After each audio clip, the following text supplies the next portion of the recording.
ازيكم عاملين ايه؟ يا رب تكونوا بخير. يلا نعمل الغدا بتاعنا النهارده. نبدأ بسم الله الرحمن الرحيم، وبالصلاة على رسول الله كده، ونجيب حلة على النار ونحط فيها مادة دهنية عشان هنعمل النهارده كوسة. طبعا مقرطة الكوسة كده سميكة شوية بالشكل ده، ومخزعاها كده من بره خطوط خطوط عشان تدي شكل حلو معايا. هنعملها النهارده بطريقة مختلفة شوية عن المعتاد. طبعا شوحت الكوسة في الزبدة والزيت، وبعد كده حطيت شوية من النعناع الناشف، وشوية من الثوم المفروم، وشوية من الفلفل الأسود، شوية من الملح، قلبتهم وشوحتهم جامد جامد فيهم.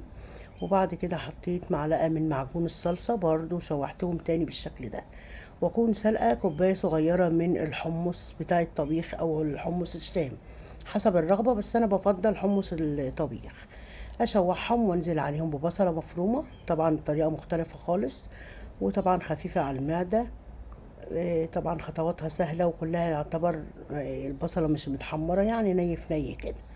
اشوح بقى الحمص بالبصل بالثوم بالنعناع بالكوسة بالزبدة بالزيت، واضيف عليهم طماطم زي ما احنا شايفين كده اهو، طبعا مضروبة في الخلاط ومصفينها عشان القشر.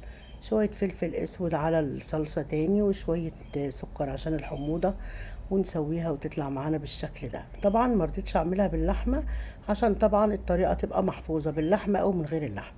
سلقت اللحمة لوحدها، عملت الرز، طبعا ده شكلها